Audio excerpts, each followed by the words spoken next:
সংগঠন তেহরিকে তালেবান পাকিস্তান বা টিটিপি বাংলাদেশি কয়েকজন যুবক পাকিস্তানে গিয়ে প্রশিক্ষণ নিয়ে ফিরে এসেছে।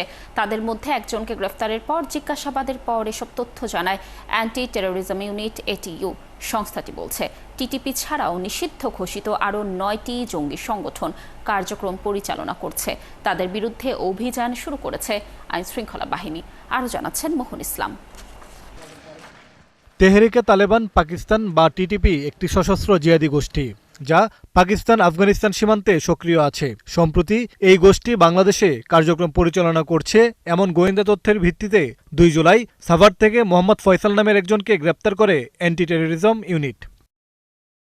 ফয়সালকে জিজ্ঞাসাবাদে পুলিশ জানতে পারে সন্ত্রাসী সংগঠন তেহরিকে তালেবান বা টিটিপির মতাদর্শে উদ্বুদ্ধ হয়ে সে ও তার আরেক সহযোগী জুবায়ের গেল বছরের সেপ্টেম্বর মাসে সৌদি আরব হয়ে পাকিস্তান পৌঁছায়। এ সময় তার সঙ্গী জুবায়ের পাকিস্তানের ওয়াজিরিস্তান সীমান্তে দেশটির সেনাবাহিনীর অভিযানে মারা যান। পুলিশ বলছে ফয়সাল গেল বছরের নভেম্বরে দুবাই হয়ে বাংলাদেশে ফিরে আসে এবং সংগঠিত হওয়ার চেষ্টা করে।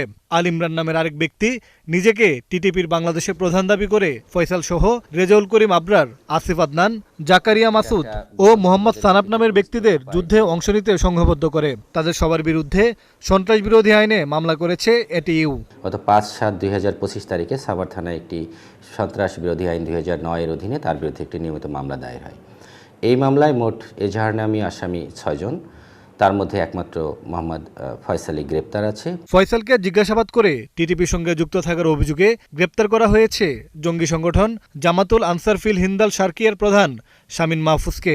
শামীম মাহফুজ যেহেতু এই মামলায় গ্রেপ্তার হয়েছেন, তদন্তকারী কর্মকর্তা এটাও দেখছেন তার সংশ্লিষ্টতা। তার এ যাবৎকাল আমরা তদন্তকারী কর্মকর্তা প্রায় 8টির মতো মামলার তথ্য পেয়েছেন। এগুলো যাচাই বাছাই করা হচ্ছে। অ্যান্টি টেরোরিজম ইউনিটের তথ্য মতে বাংলাদেশে এখন শাহাদাতি আল হিকমা, জেএমবি, জেএমজেবি, হুজবি, হিজবুত তাহরির, আনসারুল্লাহ বাংলা টিম, আনসার আল ইসলাম, আল্লাহর দল, জামাতুল আনসার ফিল হিন্দাল শারকিয়া ও টিটিপি এই 10টি জঙ্গি সংগঠন কার্যক্রম পরিচালনা করার চেষ্টা করছে। মোহন ইসলাম, 71।